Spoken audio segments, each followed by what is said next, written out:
The station of the stars. RTI. That'll be us then. We're here, we're ready, we're rocking and rolling, we've got things on.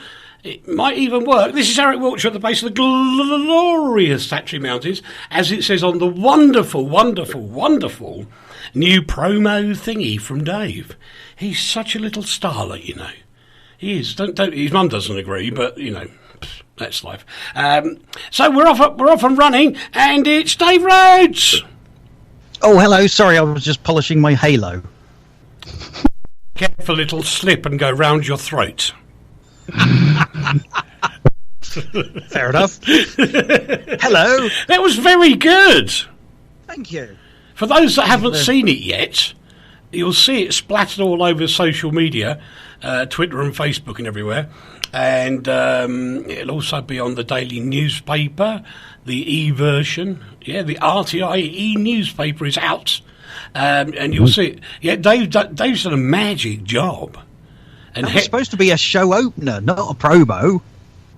Mind. I haven't made the promo yet. I'm still working on it. Oh, all right then. Well, it works. Excuse us while we have a production meeting on it. Yeah, we'll do that. Anyway, I've got to say hello to loads of people first, but we better do Henry first, otherwise he'll cry in his wine glass. Hello, it's 7 p.m. and I'm on coffee. I'm high on coffee, I'm telling you. Man after my own heart. Can I boast a little bit? Sure. That'll be a change. I haven't had a drink of alcohol for nearly 6 weeks. Oh. So, that was after Christmas? Yes, and I still haven't had one.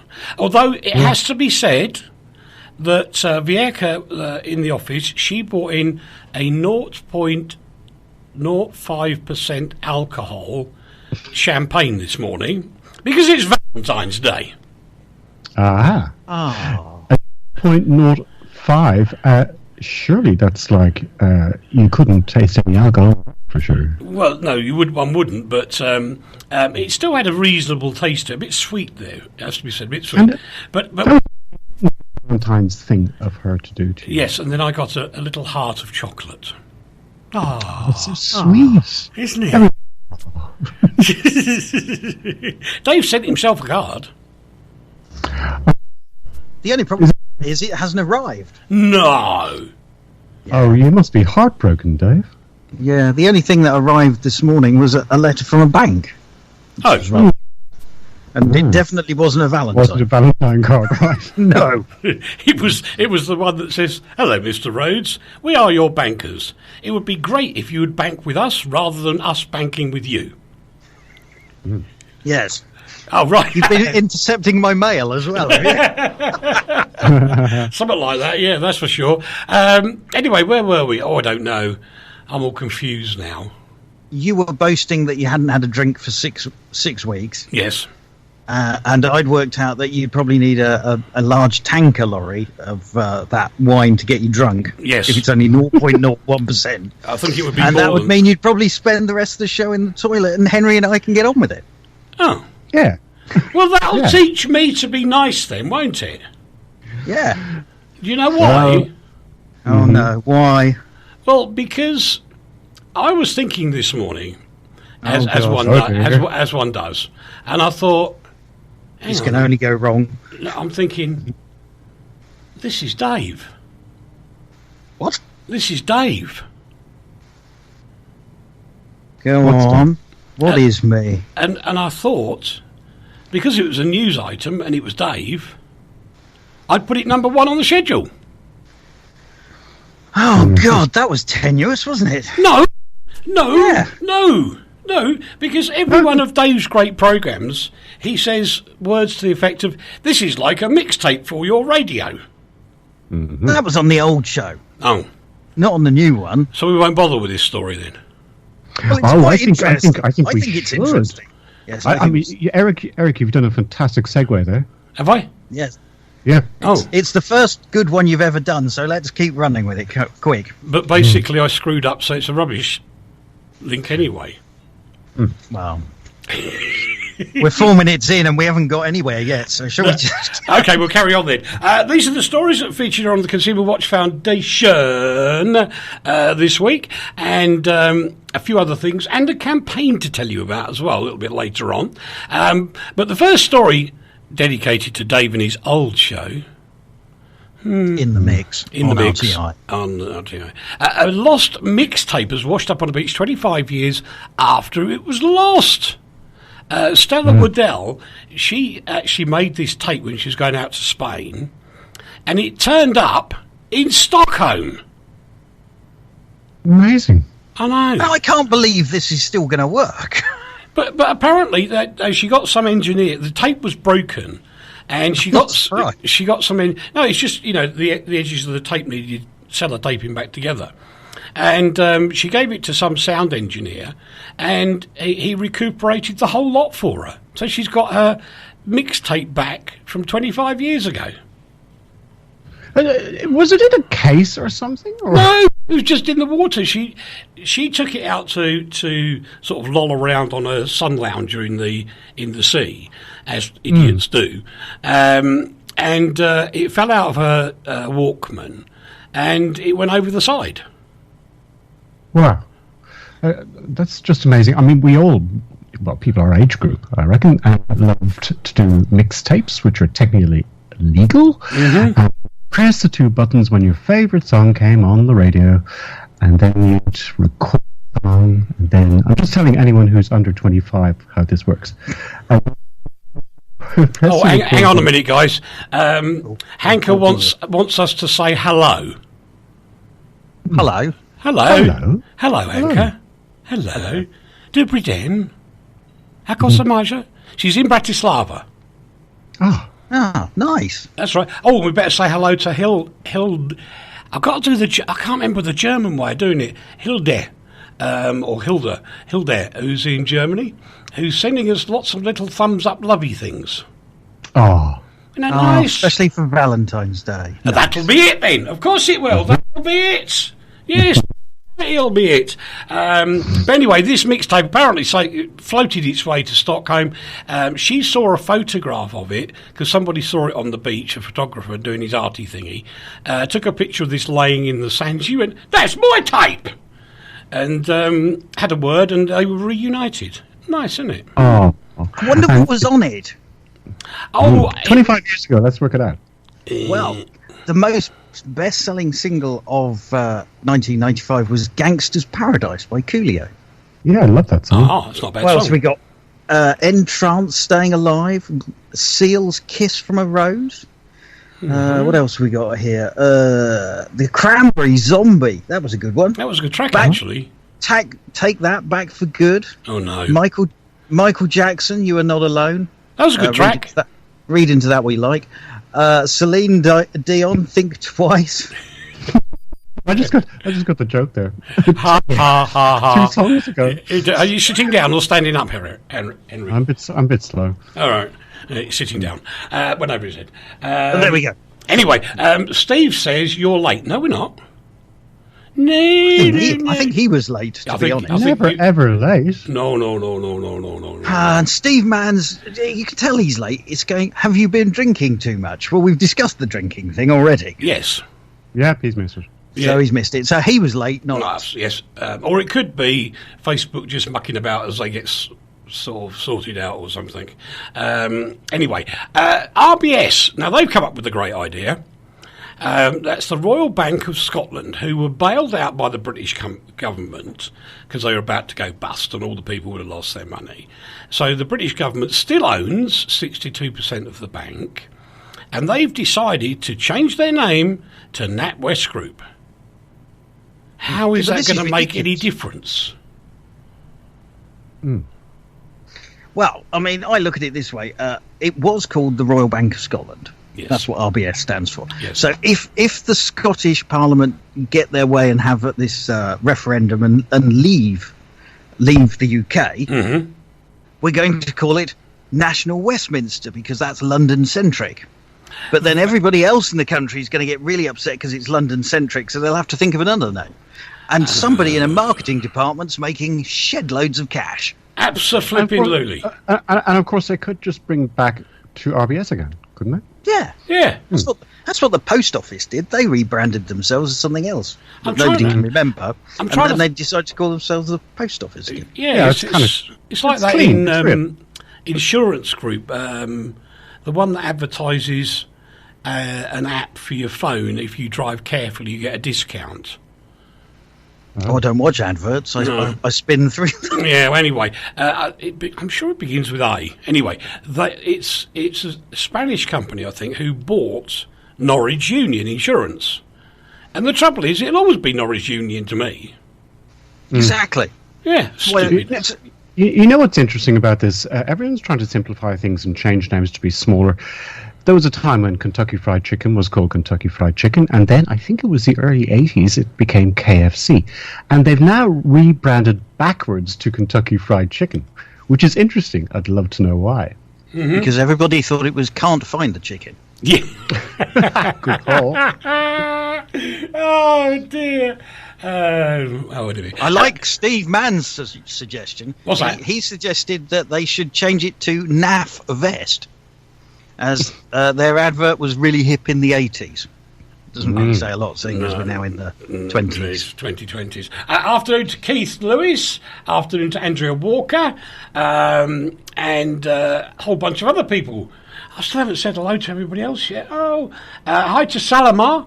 Hi to Vila and Tamil and David. That was an easy one for me. And I'll do some more in a minute. A British holiday maker has been put into jail in Egypt for patting a security officer on the back at an airport. And everybody's up in arms about it. How come? I don't know. I mean, given the location, I was in the United Arab Emirates some years ago, and my girlfriend, we were in Abu Dhabi and Dubai, and they're very strict about how women dress, obviously. Yes. When it's obvious, although if you know. Abu Dhabi is quite relaxed, as is Dubai. Yes, I think so by comparison to this. But my girlfriend was really careful. She Googled the hell out of this before we went. And there's no sleeveless shirts on women. And also, we actually booked into the hotel as a married couple. I don't know if we had to do that, but my girlfriend was really on the ball with this stuff. So we were suddenly married. Not really, but they thought we were. Yeah, but what you've just proven is if you're going to go on holiday in a foreign country, what you should do is have a look to see what their cultures are, what their way, their whys and wherefores are. Very, very important. Yeah. Yeah, it's like the guy. It was a couple of years ago. He was a BBC Radio 1 DJ, only a part timer, and he got done in Dubai for having a cannabis cigarette with him, and he went to prison. And he said, that's all wrong. If this was London, I'd just get told off. No, you numpty, it's not London. And to this... It's not London. No. It's far away from London in every sense of the word. Yeah, it's nuts. And the other thing I would say, I mean, come on, Tony, I have sympathy for you going into an Egyptian jail because that's not a nice place. But you shouldn't go patting officers on the back in Egypt when it's actually classified as abuse. You should find these things out. Is it right up there, Eric, with... Now, and I'm being serious when I say this. One of our prime ministers in Australia went over to London and met the Queen, and he actually put his hand on her back. And that was seen... the British media had a field day with this. Oh, it's terrible. I don't really know what angle to go with this, but what interested me was the fact that this Prime Minister, his name is Tony Abbott. Oh dear! Besides the fact, never mind. Ironically, he was born in the UK, and he put his hand on her back, and that just blew up in the news. It would do because it's actually the incorrect protocol for one, and it was rather like when the Queen came here. The media had like a rugby scrum trying to get in the door. And the Queen's people were horrified because that's just not the correct decorum. And somebody had to shout and tell them all to go back and behave themselves or they weren't allowed in. And that's absolutely right. It's the same as, I don't know if you know this, Henry, but there's a great tradition. You could try this out on your girlfriend, actually. You could. You could. A great Slovak tradition at Easter. On Easter... Oh, no. Yes. Oh, no. Yes. Don't do this, Henry. It'll only end in tears. Ah, right. So what you do is you take the young lady outside. You put... You know the ice bucket challenge? Yes, I do remember that. Right. So you get a bucket full of ice cold water.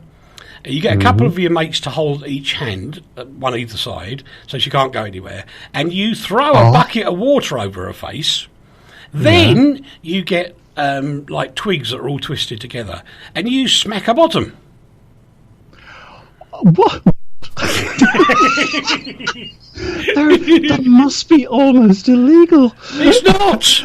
It's not. It's actually on the day. It's the number one news item on the television news, and you get the girls all dressed up in real cultural clothes, with the hats on, the beautiful dresses and everything, rather like the old-fashioned Russian-looking ones, if you don't know, the same sort of thing, and it is the number one news item on the news. Well, is it news? Look, I just want to point out that my girlfriend is not only taller than me, she's actually stronger than me. She really is. In which case, don't do it. I'm thinking... It could end badly. Yes, it could end really badly. After being with her for nearly 26 years, I really don't want to blow it up with this kind of stuff. Mick Mitchell says, "Hello, Poprad." It says, "Hello, postcard." Can't you read? I know. Well, I can. Hello, it's not a lot of difference. Petra and Steve's... What does Steve say? You can do that. Oh, hang on. This usually happens here too. I'm not sure what he was referring to here. It usually happens here too. Women often put men in couples jail for kissing on the beach. They don't like the want in their mouth. Right. Oh. I followed that. Not. Yes, we hear you. Yes, we do. Yeah. And Raja's there. Raja Kiana is there.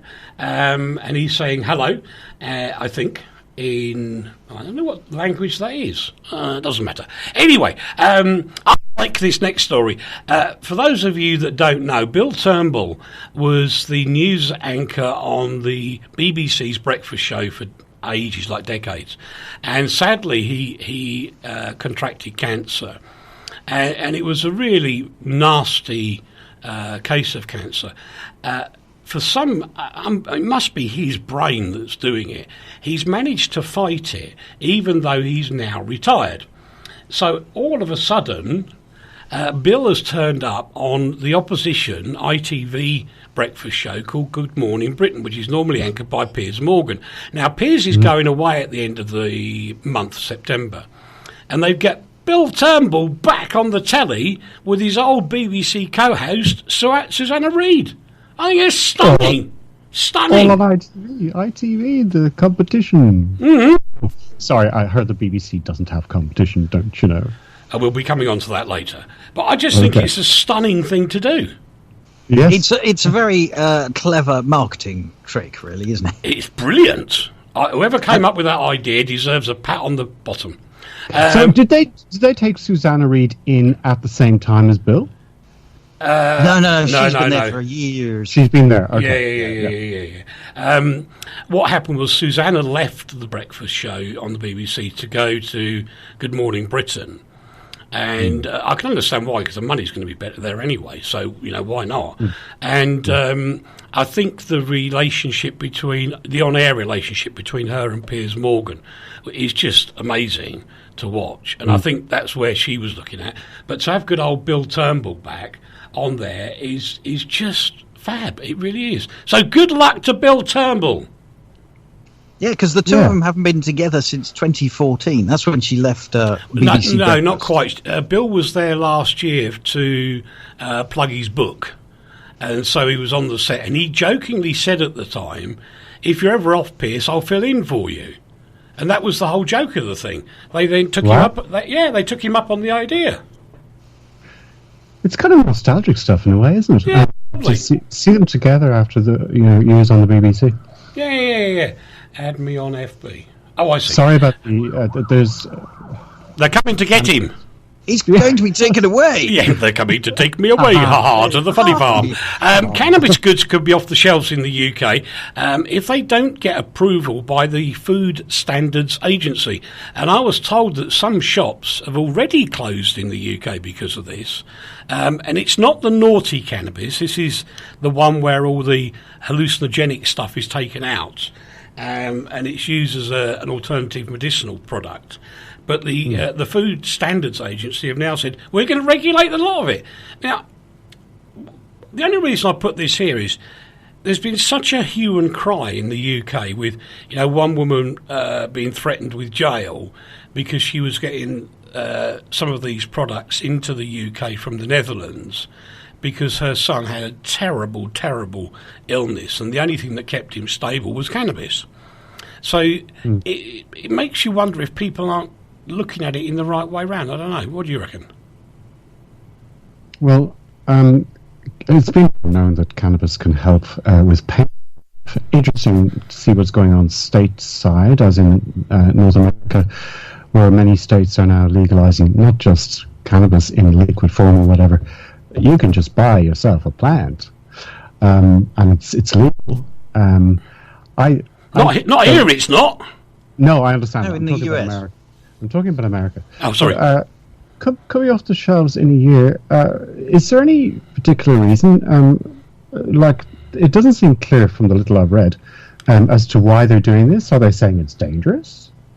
I think it's with a lot of these things. I mean, if you go back to this guy in Greece for a minute, Egypt for a minute, he didn't look at what the country does.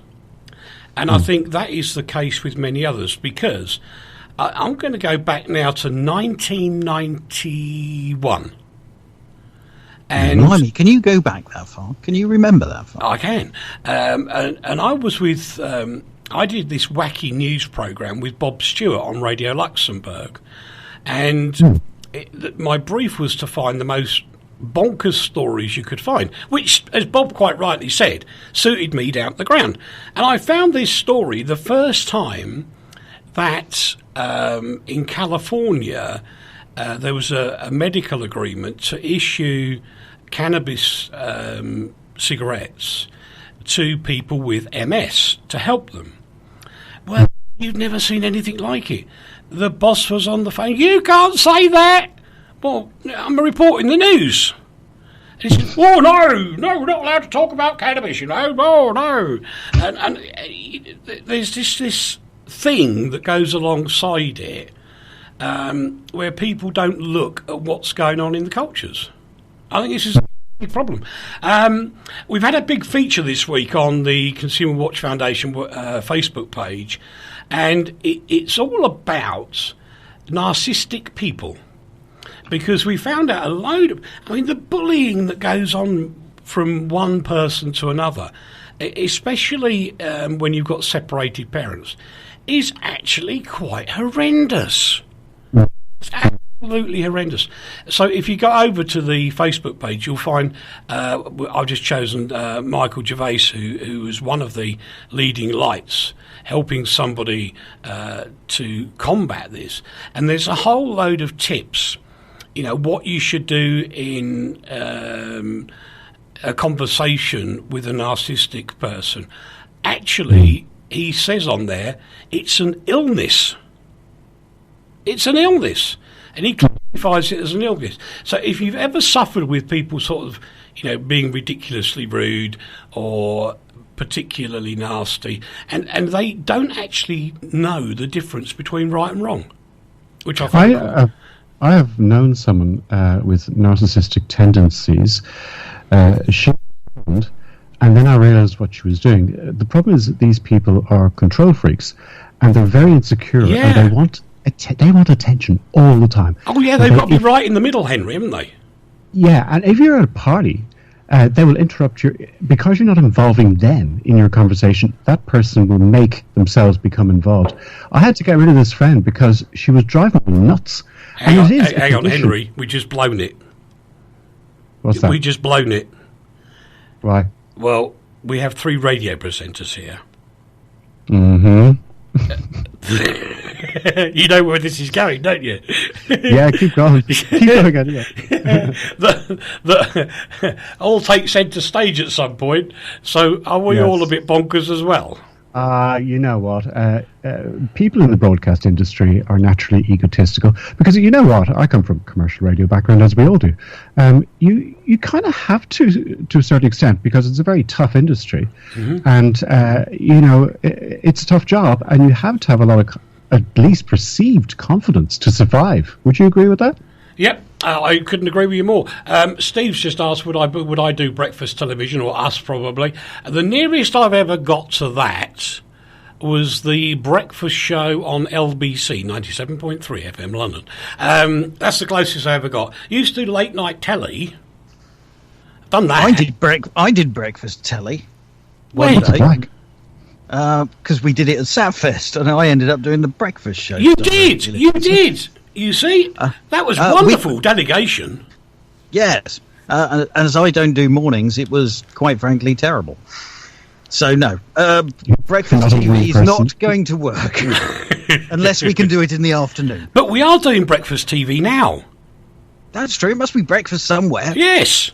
So Google has started an appeal against a $2 billion shopping fight. This is the European Union throwing its weight around again. And the case is coming up, and we heard over 3 days in Luxembourg.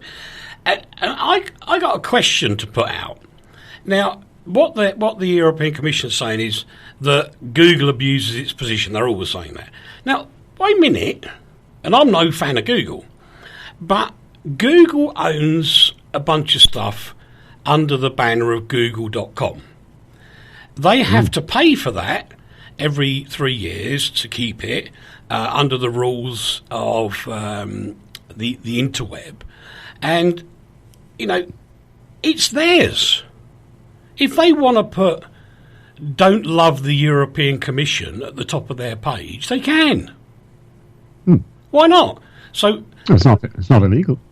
Well, no, but everybody says, okay, Google are abusing position.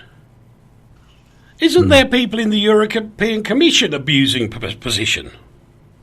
No, not at all. No? Cough, cough. Do journalists not abuse position? All the time. I'm glad you said that, not me. Well, I'm a journalist. Yeah, the NUJ will be after me. Hello to Graham, Tim, and Michael have also joined us. And I forgot to say hello earlier, so I'm sorry. What? What? Steve's writing again. I can't concentrate on 2 things. A friend was accosted by an old lady on the bus who said she shouldn't be out because she was blind. Huh? Anyway, staying with social media type things, Facebook's dating app has been delayed. There's been an argument in Ireland, and the reason for the argument in Ireland is that, you may or may not know, the European arm of Facebook is based legally in Ireland, not in the UK, not here, not there. Tax break. Probably. Sorry for stating the obvious. It's the obvious, though, isn't it, Henry? Yeah, it is. Yeah, it is. So the commissioner for data and thingies in Ireland has thrown his toys or her toys out the pram and said, no, you can't do that in Europe. It's not going to happen. And so they've had to cancel it. Sorry, carry on. No, you go. Oh, I was just going to say, does this mean that the Facebook are going to bring back that feature that you used to be able to click a button that says poke, and you used to go around poking people? What was that about in the first place? What? Dave, are you sure that wasn't one of those comments? Like a double entendre? Me? You? Not at all. Maybe I should have made the promo out of this week's show. I think you could be right. But anyway, I have to say congratulations to Little Ireland, because Ireland is not a big place. And they've told this global institution of Facebook, no, you can't do it. Oh, yeah. Hats off. Brilliant. Absolutely hats off. Fantastic. It would have been easier if they'd just unfriended them, to be honest. Well, yeah, I like that. I've got to say a quick thank you, which I forgot at the beginning of the programme, to His Excellency, the Slovak Ambassador to St James's in London, who very kindly mentioned our banners in the ice hockey club here in Poprad, and he then forwarded it to, get this, are you ready, boys? This is really posh. Go on. Ready.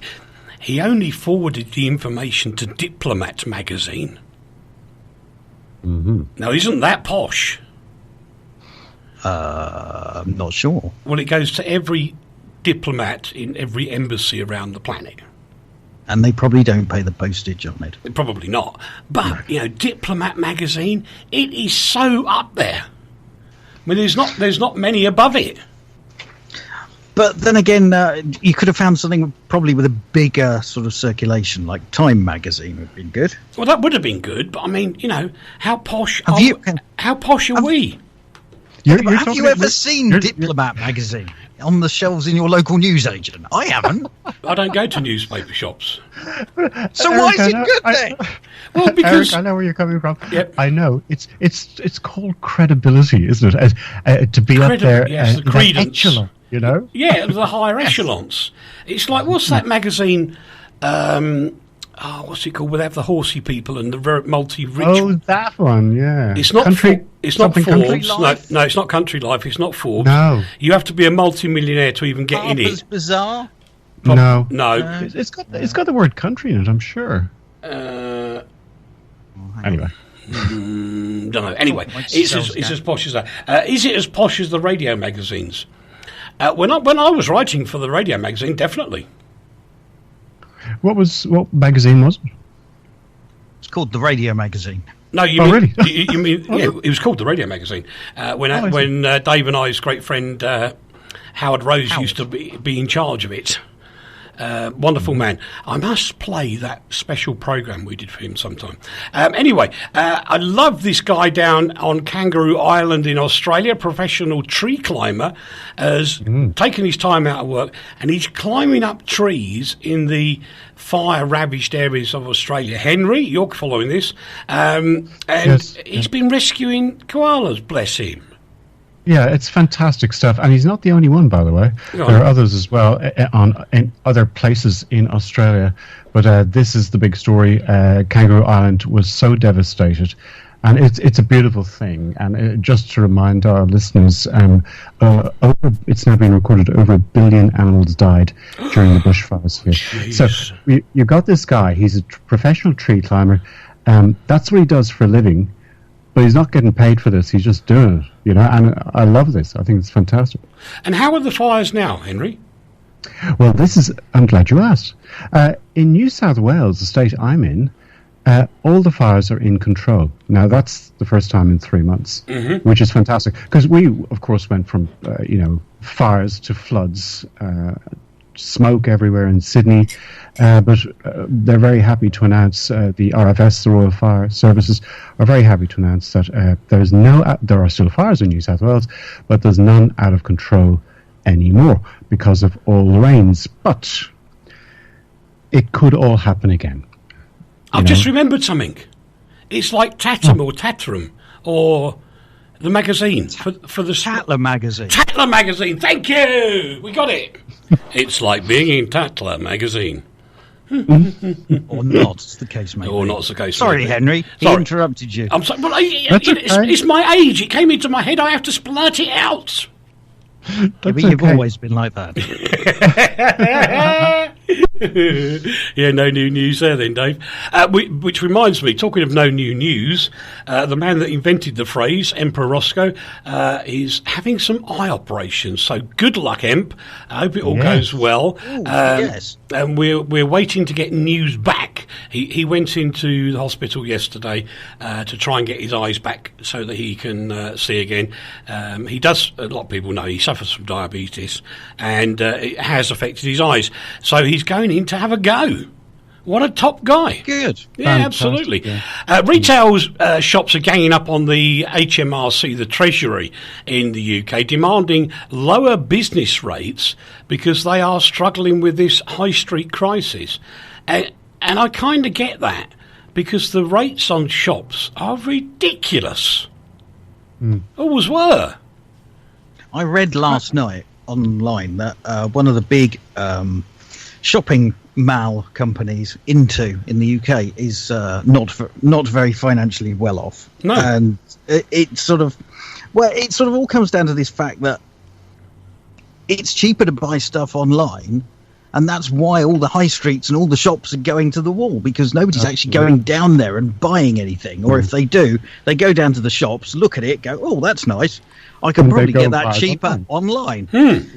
And so that is why your high street is going to turn into a myriad of charity shops and coffee shops and ice cream bars, But which is half of that the local one to me is. Half of that problem is due to, I mean, my father suffered with business rates. Suffered is probably the wrong word, but he had to pay the most ridiculous rates for the shop in the village where I was brought up, and it was humongously higher than a house next door of the same size. Now, you can't compete with e-shops if HMRC are actually putting barriers in the way to the retail side, bringing their prices down. So come on, HMRC, wake up! Yeah, what they do in Australia, because obviously this is a global thing. The local shops are disappearing. What they're doing in Australia, what they've done in Australia is they've got a 20% GST, which is equivalent to the British VAT.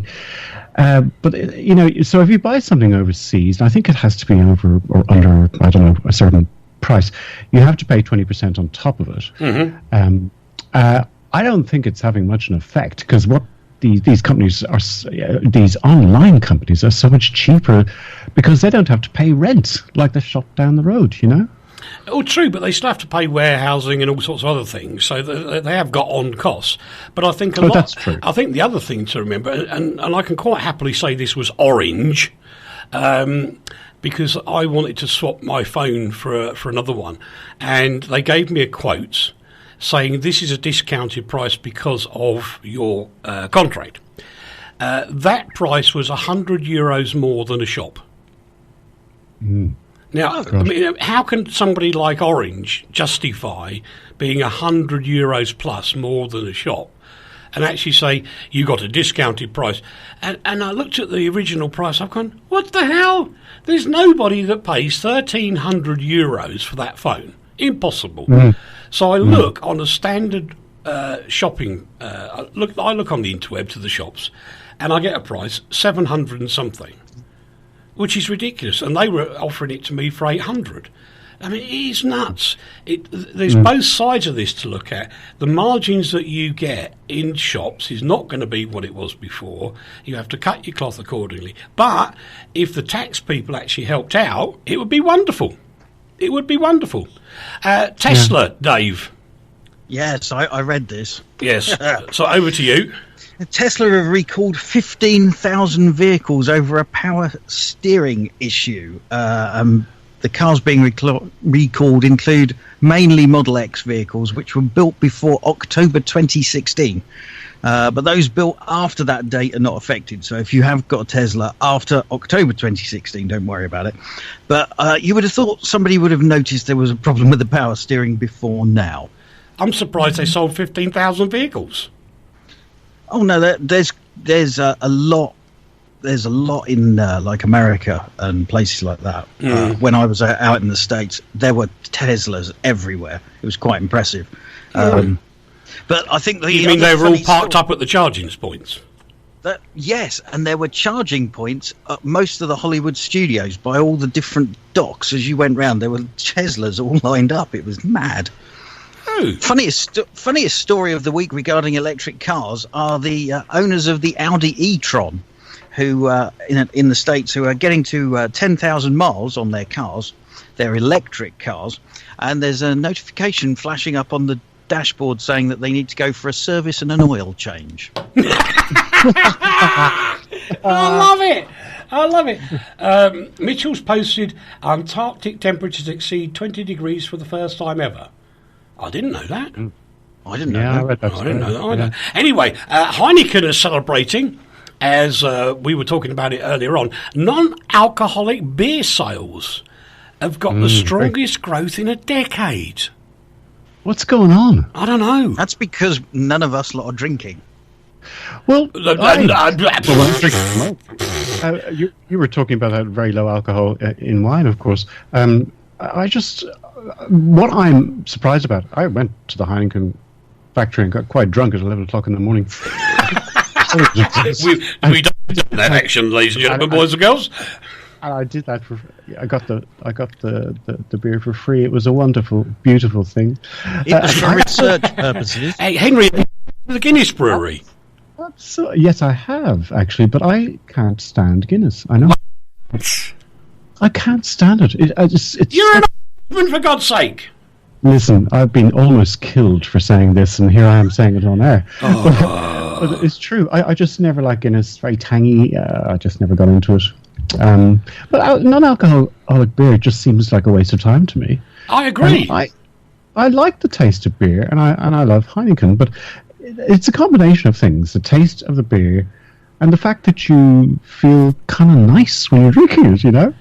Yeah. But anyway, I enjoyed a wonderful day in the Guinness Brewery one day, and as I left, I was given an Irish linen bespoke-made shirt with my name on it. That was because you'd been sick over your own one because you'd had so much to drink. No. Talking to pubs, as we do, pubs are getting extended opening hours for VED celebrations. That's the 75th anniversary this year in May.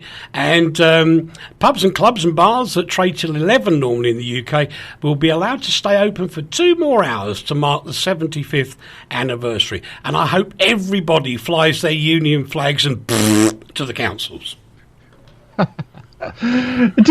Do all clubs have to close at 11 o'clock in the UK? Yeah. Unless they get get extended opening hours. I know that some of the ones up in central London, they do stay open later, and the clubs stay open till like 1, 2 in the morning. But they have to have special opening hours, and they have to apply. But there is still most of them are 11 o'clock at night. But there's a couple in Fleet Street or around Fleet Street where the journalists used to live. And the journalists all drink a lot. You tell me that. They open at some ridiculously hour of the late hour of the evening and stay open till like 9 o'clock in the morning.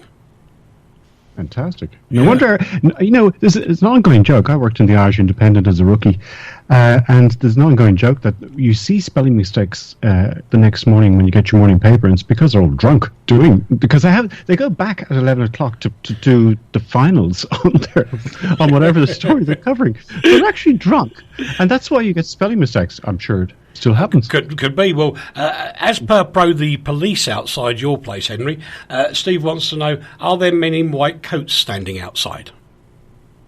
White coats? They're coming to take me away. Never mind. Okay. Hi to Gabriella, who's come to say hello. Nice to have you with us. But anyway, I think, and I know people don't like this, and I'm sorry, it's your hard luck. If you want to be a snowflake over it, tough. To remember the 75th anniversary of Victory in Europe Day is something special to me, because that was in the 40s. In 1989, the USSR collapsed because young people fought that as well. And the truth is, Henry, Dave and I wouldn't be having this conversation. I doubt if I'd be living here anyway, if it wasn't for those brave people.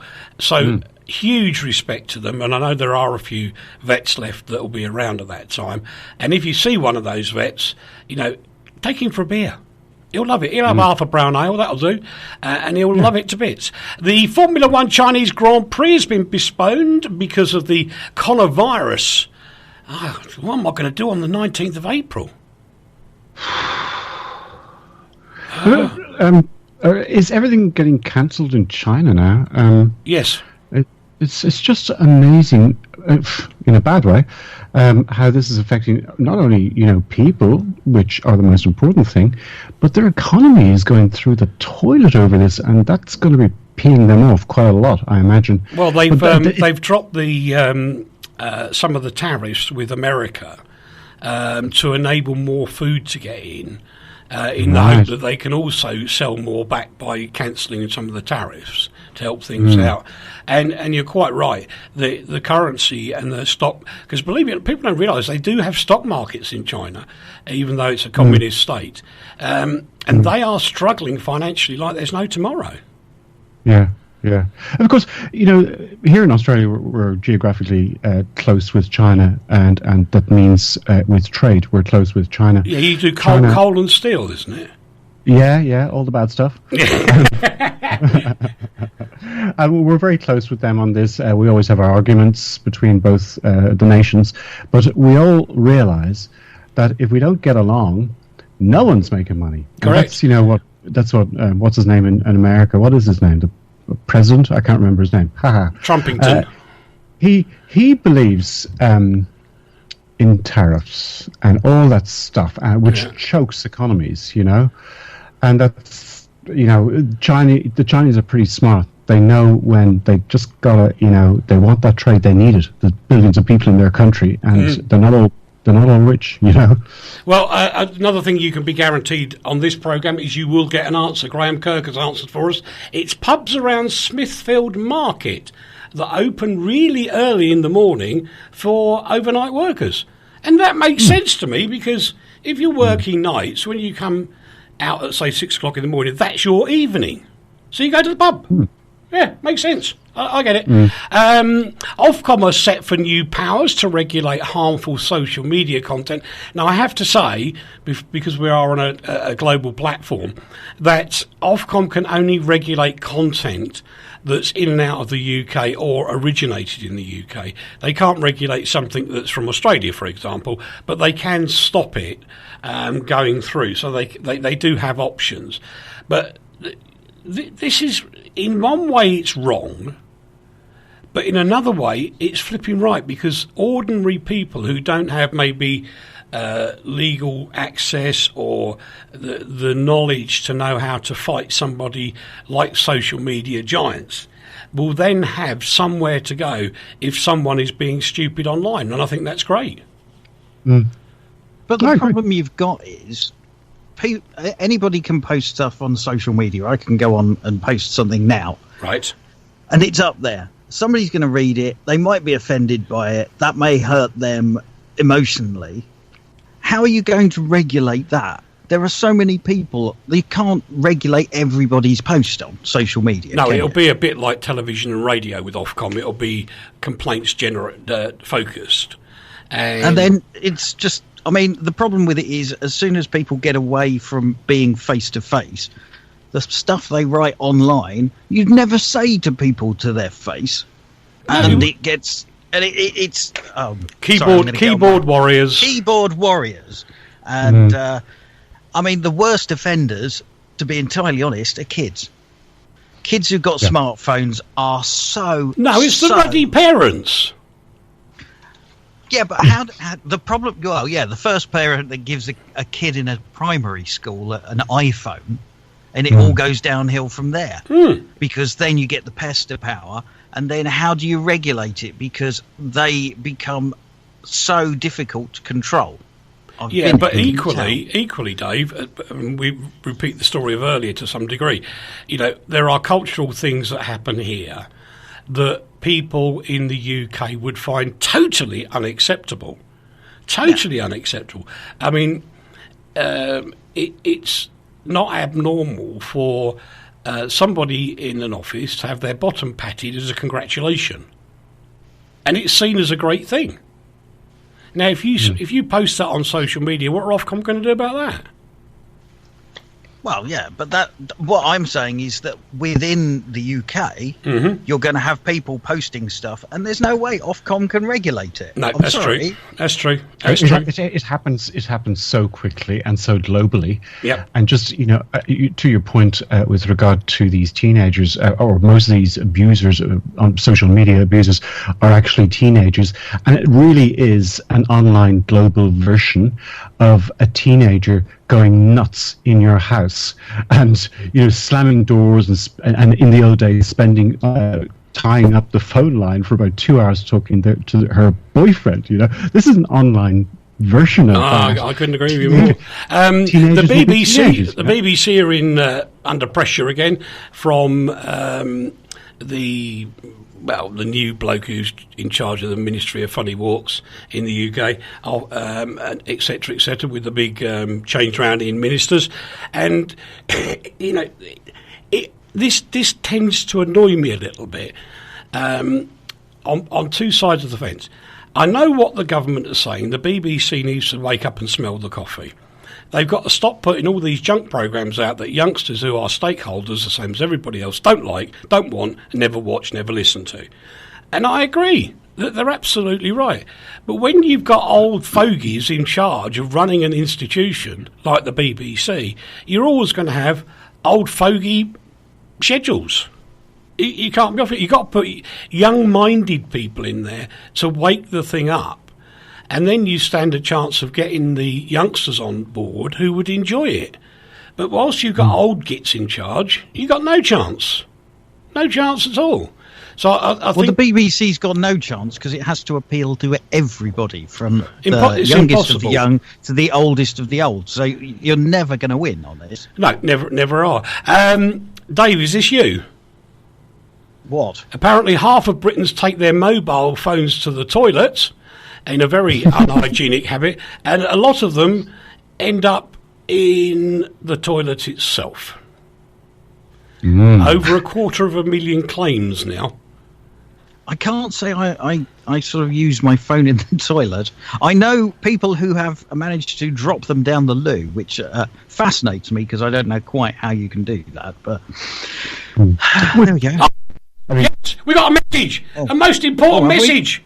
So Eric needs to be the boss of the BBC. Oh my God, no! Why? Nah, trouble is, Steve, all the unions walk out after 5 minutes. There'll be a mass strike. Because I just tell them what the truth is. And they wouldn't like any of it. Mitchell says young people must be asked what they like through market research. But, yeah, I agree. I guess that's got to be done online, yeah. Focus groups. No.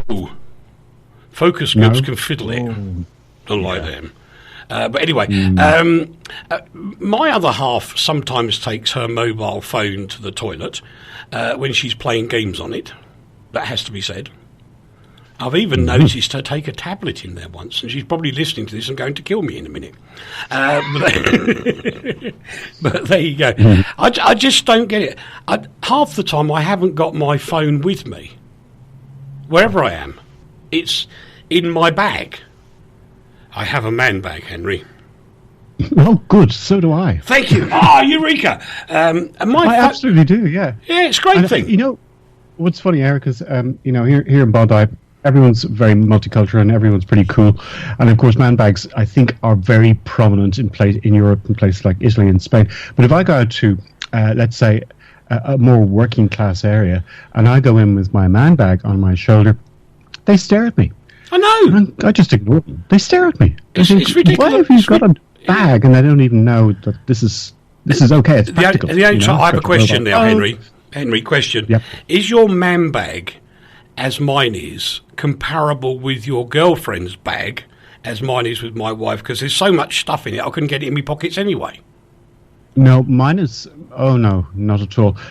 My girlfriend's bag is about 4 times bigger. She's got a lot of stuff in her bag. Oops. Mine's very efficient. It's like a little square thing. I'm trying to work out what size to express that to you.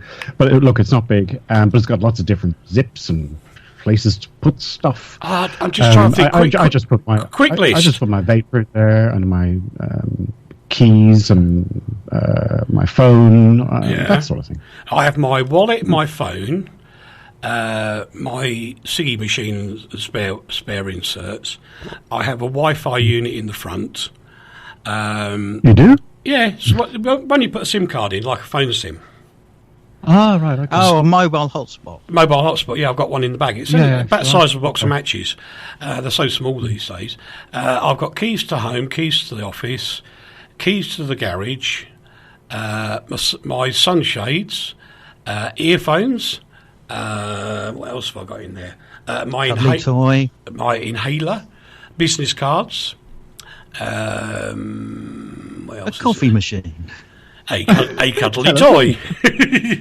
Isn't hers matching bathrobes? Absolutely. So, no, I'd be absolutely lost without it. I'm going to crank through a couple of news items because we've got 5 minutes to go. The Oscar TV ratings fell to an all-time low this year. Not surprised. Nobody's interested anymore. Boring. Thank you. Alien radio signals have been detected repeating with a regular 16-day cycle. That's the equivalent of alien commercial radio.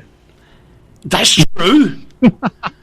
That is so true. Playing the same 16 songs. Right. Again and again. Yes. Samsung was teasing people at the Oscars with their new phone. It's like a flip phone. And stand by, boys and girls, it's €1,500. That's nuts. I know it's nuts. I wouldn't buy that. I'd buy a decent tablet. How come Samsung were allowed to advertise at the Oscars? I think they were in the goodie bags.